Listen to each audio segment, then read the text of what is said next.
오늘 예배하는 우리 모두에게 하나님의 사랑과 은혜가 가득하시길 주님의 이름으로 축복하겠습니다. 우리 한번 따라해 보겠습니다. 하나님 사랑합니다. 하나님 경배합니다. 우리 한번 더 하나님 신뢰합니다. 언제나 하나님을 가까이 하는 신실한 주의 백성들 되시길 주님의 이름으로 축원합니다. 자, 오늘은 광야의 유익함이라는 제목을 가지고 우리 함께 말씀을 나눠보도록 하겠습니다. 우리가 살고 있는 이 지구에는 사람이 살 수 없는 불모지와 황무지들이 생각보다 굉장히 많이 있습니다. 그 중에서 대표적인 게 바로 이 사막입니다. 사막 다 잘 알고 계시죠? 자, 이 사막은 어느 대륙에 가장 많이 분포되어 있을까요? 바로 아프리카 대륙입니다. 아프리카에서 가장 큰 사막이 바로 이 사하라 사막이죠. 굉장히 큰 사막입니다. 자, 그러면 사막은 아프리카에만 있을까? 아닙니다. 우리가 조사를 해보면 정말 세계 곳곳에 아주 다양한 형태로 많은 사막들이 존재한다는 것을 알게 됩니다. 그러면 지구 전체 육지 가운데 이 사막이 차지하고 있는 비율은 몇 퍼센트나 될까요? 무려 20%를 차지하고 있다는 거예요. 그러니까 5분의 1인 것이죠. 사람이 살 수 있는 땅 중에 5분의 1이 5개 중에 하나가 사람이 살 수 없는 사막이라고 하는 겁니다. 자, 그렇게 생각해 보면 굉장히 사막이 많이 있구나, 생각보다 많이 있구나라는 생각이 듭니다. 자, 그렇다면 이런 사막들은 왜 존재하는 것일까? 그냥 아무 쓸모없이 존재하는 것일까? 그렇지 않다는 겁니다. 사막 연구자들에 의하면 너무나 역설적이게도 다른 생명체들을 위해서 이 사막이 존재한다는 거예요. 사막이란 그 말 뜻은 생명체가 존재하지 못한다는 뜻이거든요. 그런데 그 사막이 존재하는 이유는 다른 생명체들의 생존을 위해서 존재한다는 겁니다. 자, 이게 무슨 말일까? 여러분, 오늘도 비가 왔잖아요. 자, 지금도 지구에서는 여러 지역에 비가 내리고 있어요. 자, 1년 동안 지구에서 내리는 이 비의 총량은 얼마나 될까요? 아마 엄청나게 많을 겁니다. 그런데 그 비의 총량, 그 양의 비율은 늘 일정하다는 거예요. 그럴 수밖에 없겠죠. 왜냐하면 우리 지구 안에서 사용하는 물이 외부에서 공급되는 게 아니잖아요. 우리가 뭐 달로부터 물을 받는 것도 아니고 지구 안에 담겨져 있는 그 물을 계속 사용하는 것이거든요. 그 물이 계속 순환하는 것뿐이죠. 때문에 지구 안에서 내리는 그 비의 총량의 비율은 늘 같다는 거예요. 자, 이 원리를 우리가 이 사막에 한번 적용시켜 보면 이렇게 설명할 수가 있어요. 여러분, 사막엔 비가 많이 와요, 적게 와요? 적게 오죠. 아예 내리지 않거나 조금만 내릴 경우가 많습니다. 자, 사막에 비가 적게 내린다는 것은 그러면 다른 지역에 비가 더 많이 왔다는 뜻이에요. 왜냐하면 지구 안에 비가 내리는 그 총량은 그 비율이 같다라고 했잖아요. 늘 비가 내리는 양은 똑같아요, 1년 내내. 근데 사막에는 비가 별로 안 왔어요. 그러면 그 사막에 내릴 비가 다른 지역에 더 많이 더 내렸다고 하는 것이에요. 그러면 비가 더 많이 내린 곳은 어떻게 되겠습니까? 당연히 더 윤택하게 되겠죠. 물이 더 충분한 곳이 되는 것이죠. 더 많은 생명체들이 살기에 적합한 곳이 되는 것입니다. 결국 사막에 비가 내리지 않았기 때문에 다른 곳이 더 좋게 됐다는 거예요. 더 윤택하게 됐다는 것입니다. 더 많은 생명체들이 효과적으로 생존할 수 있게 됐다고 하는 것이에요. 어디에 비가 내리지 않아서? 사막에 비가 내리지 않았기 때문에요. 사막이 그런 역할을 했다는 겁니다. 또 사막은요, 우리가 겉으로 보기에는 불모지처럼 보이지만 사실 꽤 다양한 생명체들이 살아가고 있다라고 하는 겁니다. 따라서 사막은 사지가 아니라 생명을 품고 있는 땅이라고 하는 거죠. 특별히 많은 식물들이 있고 또 다양한 곤충들이 서식을 하고 있습니다. 자, 그런데 그 식물들과 곤충들을 보게 되면 그들이 갖고 있는 능력이 거의 초능력에 가까운 능력을 갖고 있어요. 곤충도 그렇고 식물들도 그렇고요. 사막은 비가 많이 내리지 않는다고 했잖아요. 그래서 비가 내릴 때 그때 그 물을 저장해요. 식물도 그렇고 곤충도 그렇고. 그래서 이 물을 저장하는 능력이 뛰어나서 오랫동안 물을 먹지 않고도 생존할 수 있는 능력이 있다고 하는 거예요. 식물도 마찬가지입니다. 또 여러분, 사막은 온도차가 굉장히 심하잖아요. 낮에는 굉장히 뜨겁고 또 밤에는 매우 춥습니다. 굉장히 혹독한 환경이라고 할 수 있죠. 그런데 그런 환경에서도 이 식물과 곤충이 뭘 할 수 있냐면 번식을 할 수 있다는 거예요. 굉장한 능력이라고 합니다. 그래서 과학자들은 이런 특출난 능력들을 아주 오랫동안 연구했다는 거예요. 곤충을 연구하고 식물을 연구했다는 거죠. 어떻게 하면 물을 더 효과적으로 저장할 수 있을까? 그래서 실제로 물을 아주 효과적으로 저장할 수 있는 여러 기계들과 장치들을 발명했다는 거예요. 그리고 그 식물들을 통해서 효능이 좋은 또 여러 약들도 개발을 했다라고 하는 것입니다. 여러분, 이처럼 사막은 쓸모없고 무익한 땅처럼 보이지만 실상은 인류의 생명과 생존에 매우 좋은 것들을 제공하는 반전이 있는 땅이라고 하는 것입니다. 여러분, 성경에도 이 사막이 많이 나오죠. 성경엔 주로 광야라고 많이 나옵니다. 그런데 이 성경에 나오는 광야도 역시 반전이 있는 땅이라고 하는 거예요. 왜냐하면 하나님께서 사람들을 광야로 보내시는데 그 사람들이 모두 광야를 통해서 변화되어지고 인생의 반전을 이루기 때문입니다. 황량한 광야에서 아무것도 보이지 않지만 전에 보지 못했던 것들을 보게 되고 또 영적으로 좋은 것들을 공급받게 됩니다. 때문에 지금도 하나님께서는 하나님의 사람들을 광야로 보내신다고 하는 거예요. 그 광야를 통해서 말씀하시고 깨닫게 하시고 우리가 하나님의 온전한 사람으로 변화될 수 있도록 하나님이 인도하신다고 하는 것입니다. 따라서 하나님의 백성들에게 광야는 축복이고 반전이라고 하는 것이에요. 우리 한번 따라해 보겠습니다. 광야는 하나님의 축복입니다. 한 번 더. 광야는 하나님의 반전입니다. 하나님의 반전이 있는 곳, 하나님의 축복이 있는 곳, 그것이 바로 광야라고 하는 것이에요. 그래서 이 시간 하나님이 보내시는 그 광야의 유익함에 대해서 오늘 몇 가지 살펴보도록 하겠습니다. 우리가 그 유익함을 알고 있을 때 우리가 보내는 그 광야의 시간을 더 의미 있게 보낼 수가 있을 것입니다. 자, 첫째로 광야는 하나님께 집중할 수 있는 곳입니다. 자, 우리 한번 따라해 보겠습니다. 광야는 하나님께 집중할 수 있는 곳입니다. 광야는 하나님께 집중할 수 있는 곳입니다. 어째서 하나님께 집중할 수 있는 곳일까? 여러분, 그 이유는 매우 간단하고 심플합니다. 왜냐하면 광야에는 아무것도 없기 때문입니다. 광야에는 아무것도 없어요. 아주 황량하고 고요한 곳이에요. 세상에 소음이 없는 곳이에요. 그것이 바로 광야입니다. 볼만한 것이 아무것도 없기 때문에 땅을 볼 필요가 없어요. 그래서 광야는 땅보다 어디가 더 아름다울까요? 하늘이 더 아름답거든요. 여러분, 광야를 가본 분이 있을까요? 광야 한복판에서 하늘을 한번 보면 어떻게 될까요? 뭐가 보이죠? 얼마나 많은 별들이 보이는지. 굉장히 아름다운 별들이거든요. 하늘을 쳐다볼 수밖에 없는 곳.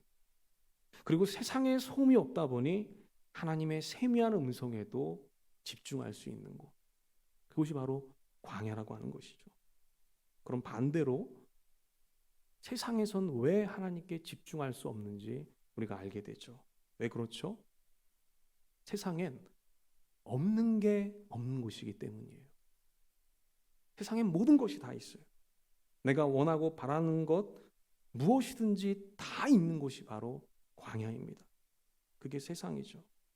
우리는 그 세상에 살아가면서 그 모든 것들을 보면서 살아갑니다. 그러다 보니 내 마음속에 뭐가 생기냐면 내가 본 것에 대한 집착들이 생긴다고 하는 거예요. 여러분, 집을 보면 집에 대한 집착이 생기죠. 좋은 차를 보면요, 차에 대한 집착이 생겨요. 사람을 보면요, 사람에 대한 집착이 생깁니다. 여러분, 쇼핑몰 한번 가보세요. 대형 쇼핑몰 한번 가보십시오. 앞다투어서 뭘 하고 있죠? 사람들이 디스플레이를 해놓고 있잖아요. 디스플레이 왜 해놓는 거예요? 뭐 하라고? 보라고요. 보라고 해놓는 것이거든요. 우리가 가장 잘 볼 수 있는 효과적인 곳에 물건들을 디스플레이 놔요. 왜 보라고 하는 거죠? 우리가 볼 때 그때 그것에 대한 집착이 생기기 때문이에요. 여러분, 이 집착을 다르게 표현하면 그게 욕망입니다. 욕망. 그래서 여러분, 욕망은요, 무조건 보는 것에서 시작이 되는 거예요. 우리는 우리가 보지 못한 것들에 대해서 욕망할 수 없어요. 내가 보지 않아서 모르는데 어떻게 그걸 욕망합니까? 모든 욕망은 보는 것에서 시작이 되는 거예요. 그래서 세상은 자꾸 우리들에게 무엇인가를 보여주는 거예요. 계속해서 보여줍니다. 그리고 내가 본 것들에 대해서 집착과 욕망을 갖게 해요. 그러다 보니 여러분, 무엇인가로 가득 차 있는 이 세상에서는 우리가 하나님께 온전히 집중할 수가 없게 되는 것입니다. 여러분, 에덴 동산을 한번 생각해 보십시오. 에덴 동산에서 뱀이 하와를 어떻게 유혹을 했습니까? 에덴 동산은 없는 게 없는 곳이죠. 에덴 동산도 온전한 곳이죠. 다 있어요. 자, 그런데 에덴 동산에서 가장 화려한 것이 하나 있었어요. 그게 뭐냐면 바로 선악과였다는 거예요. 그래서 뱀이 하와에게 그 선악과를 보여줘요. 우리 화면을 통해서 창세기 3장 6절 다 같이 한번 읽어보겠습니다. 시작. 여자가 그 나무를 본즉 먹음직도 하고 보암직도 하고 지혜롭게 할 만큼 탐스럽기도 한 나무인지라. 여자가 그 열매를 따먹고 자기와 함께 있는 남편에게도 주매 그도 먹은지라. 아멘. 하와가 그 나무를 봤을 뿐이에요. 그 나무를 봤어요. 보니까 어떻게 보여요? 에덴 동산에서 가장 화려한 나무로 보이는 거예요. 먹음직하게도 보이고 보암직하게도 보이고 지혜롭게 할 만한 탐스럽게도 보였다. 성경은 그렇게 말하고 있습니다. 선악과를 보자 하와 안에 욕망이 타올라요. 먹고 싶은 욕망, 갖고 싶은 욕망, 탐욕스러운 욕망이 끌어오릅니다. 그 욕망에 가득하게 되니까 누구의 음성을 잃어버리게 돼요? 하나님의 음성을 잃어버리게 되는 거예요. 하나님 뭐라고 그랬죠? 그 열매를 따먹으면 정녕 죽으리라 말씀했잖아요. 그 음성이 더 이상 들려지지 못하게 된 거예요. 이처럼 우리 안에 있는 집착과 욕망은 하나님의 음성을 듣지 못하게 해요. 결국 하와도 하나님의 음성을 잃어버리고 자기 욕망에 따라서 선악과를 따먹고 범죄를 하게 됐다고 하는 것입니다. 여러분, 이 영적 원리는 지금 우리들에게도 동일하다는 거예요. 우리는 지금도 세상의 온갖 것들을 보고 살아갑니다.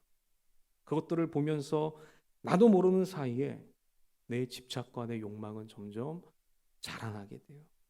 그렇게 집착과 욕망이 커지다 보면 결국 하나님과 점점 멀어지게 되는 것이고 하나님께 온전히 집중하지 못하게 됩니다. 그래서 여러분 한번 잘 생각해 보세요. 내가 지금 하나님과 관계적인 거리가 멀리 있다라고 느껴지는 분들, 내 안에 욕심이 있는 거예요. 내 안에 세상적인 욕망이 가득 차 있는 거예요. 그게 나로 하여금 하나님을 멀어지게 한 것입니다. 그래서 하나님은 그 잃어버린 하나님의 음성을 회복하기 위해서 자기 백성을 어디로 놓으신다? 광야로 놓으시는 거예요. 아무것도 없는 광야. 그 광야에 있으면 내 집착과 욕망이 부질없다는 사실을 깨닫게 되고 그때 비로소 하나님의 음성을 듣게 되는 것입니다. 여러분, 저는 성경에 보면 이 원리를 가장 잘 보여주는 사람이 저는 두 사람 떠올랐습니다. 한 사람은 모세가 떠올랐어요. 모세 잘 알고 계시죠? 여러분, 모세는 분명히 애굽의 왕자였는데 왜 하나님은 모세가 애굽의 왕자일 때 출애굽을 하지 않았을까요? 모세가 애굽에서 왕자 노릇을 했을 때 그때 출애굽을 했더라면 군더더기 없이 아주 멋있게 출애굽을 할 수 있었을 겁니다. 근데 왜 그렇게 하지 않았을까? 자, 그것은 바로 모세가 애굽의 궁전에 있을 때는 하나님의 음성을 듣지 못했기 때문이에요. 하나님이 못한 것이 아니라 모세가 준비되지 못했던 겁니다. 모세가 왜 준비되지 못했을까요? 그 당시 애굽은 최고의 제국이죠. 바로의 궁전은 그야말로 없는 것이 없는 곳이었어요. 음식들, 옷과 가구들, 세계 곳곳에서 온 여러 가지 신기한 물건들, 화려한 여인들, 권력자들, 지혜자들이 넘쳤습니다. 그 한복판에 모세가 있었다는 것이죠. 그러니 모세는 그 화려한 궁전에서 여러분 하나님께 제대로 집중할 수가 있었을까요? 집중할 수가 없었죠. 하나님을 깊이 생각할 시간이 없었을 것입니다. 그래서 모세는 왕자로 잘 나가던 그 시간엔 출애굽의 사명을 수행할 수가 없었던 것이죠. 여러분 반면에 다니엘을 한번 생각해 보십시오. 다니엘은 바벨론의 총리였죠. 바벨론은 애굽만큼 화려한 곳이었어요. 없는 곳이 없는 곳이었습니다. 바벨론도. 그런데 그런 곳에서 다니엘은요, 믿음을 지키고 하나님의 음성을 듣는 사람이었다는 거예요. 여러분 어떻게 다니엘은 그렇게 할 수 있었을까? 자, 성경은 이렇게 얘기합니다. 다니엘 6장 10절입니다. 우리 화면을 통해서 다 같이 한번 읽어보겠습니다. 시작. 다니엘이 이 조서에 왕의 도장이 찍힌 것을 알고도 자기 집에 돌아가서는 윗방에 올라가 예루살렘으로 향한 창문을 열고 전에 하던 대로 하루 3번씩 무릎을 꿇고 기도하며 그의 하나님께 감사하였더라. 아멘. 다니엘이 믿음을 지킬 수 있었던 비결. 다니엘이 그 화려한 바벨론 한복판에서도 하나님의 음성을 들을 수 있었던 비결. 여러분 다니엘은 그 화려한 바벨론의 핵심 무대에서 빠져나와요. 빠져나와서 어디로 가죠? 성경에 보니까 윗방으로 올라갔다고 얘기해요. 윗방이 어딜까요? 다락방을 얘기하는 것이거든요. 골방을 얘기하는 것이거든요. 여러분 골방은 아무것도 없는 곳이에요. 바벨론의 영광이 보이지 않는 곳이에요. 바벨론의 화려함이 보이지 않는 곳이에요. 만질 수 없는 곳이에요. 거기서 뭘 바라봤다는 거예요? 창문을 열고 예루살렘이 있는 곳을 바라봤다는 거예요. 하늘을 바라본 것이죠. 그렇게 하나님을 바라본 거죠. 그렇게 하나님을 바라보니 다니엘은 신실한 믿음을 지키고 하나님의 음성을 들으며 살아갈 수가 있었던 것입니다. 여러분 모세도 마찬가지예요. 모든 것을 다 잃고 미디안 광야에 들어왔을 때 그때 비로소 주님의 음성을 처음으로 듣게 됐다고 하는 것입니다. 이게 광야의 힘인 것이죠. 혹시 여러분 가운데 광야의 시간을 보내고 있는 분들이 있습니까? 만약 그렇게 느끼고 있다면 바로 그 시간이 하나님의 음성을 들을 수 있는 시간입니다. 하나님께 더 집중할 수 있는 시간입니다. 우리의 모든 죄악들과 집착들, 욕망들을 다 내려놓고 하나님께 집중하는 시간이 되시길 주님의 이름으로 축원합니다. 하나님의 음성을 들을 수 있는 잃어버렸던 귀가 열려지게 되기를 주님의 이름으로 축원합니다. 우리는 그 시간을 통해서 더 지혜롭고 거룩한 하나님의 자녀가 될 것입니다. 그런 은혜가 있게 되기를 주님의 이름으로 축원합니다. 자, 이제 두 번째 살펴보겠습니다. 두 번째는 광야는 우리의 마음을 차분하게 할 수 있는 곳입니다. 한번 따라해 보겠습니다. 광야는 우리의 마음을 차분하게 할 수 있는 곳입니다. 여러분 세상은요 끊임없이 우리의 마음을 요동치게 해요. 우리에게 걱정과 근심을 불어넣어 줍니다. 그래서 그 걱정과 근심이 우리의 마음을 두렵게 해요. 그러나 한적하고 고요한 광야, 우리가 그곳에 있다 보면 우리의 마음은 차분하게 됩니다. 여러분, 우리가 신앙생활하면서 우리의 마음을 차분하게 하는 것이 얼마나 중요한지 모릅니다. 요동치는 마음, 불안한 마음을 갖고서는요, 하나님의 말씀을 제대로 들을 수가 없어요. 불안한 마음과 요동치는 마음은 계속해서 흔들리는 컵과 같아요. 여러분, 이 컵이 계속해서 흔들리면 아무리 주전자에 좋은 음료가 담아있다 하더라도 이거 제대로 따를 수가 없어요. 주전자에서 물을 따른다 하더라도 받을 수가 없습니다. 컵이 흔들리면. 우리의 마음도 마찬가지라고 하는 것이죠. 하나님이 우리들에게 계속해서 말씀해 주시지만 결국 그 말씀을 받는 건 우리의 마음인데, 우리의 마음이 심란하고 불안한 상태라면 우리가 그 말씀을 온전히 받을 수가 없다고 하는 것이에요. 그래서 예수님도 이 원리를 비유를 통해서 말씀해 주신 적이 있습니다. 그 비유가 바로 그 네 가지 땅 비유죠. 그 네 가지 땅에 보면 세 번째 마음이 나와요. 바로 가시떨기의 마음인데, 자, 우리 화면을 통해서 한번 볼게요. 마태복음 13장 22절입니다. 다 같이 한번 읽어보겠습니다. 시작.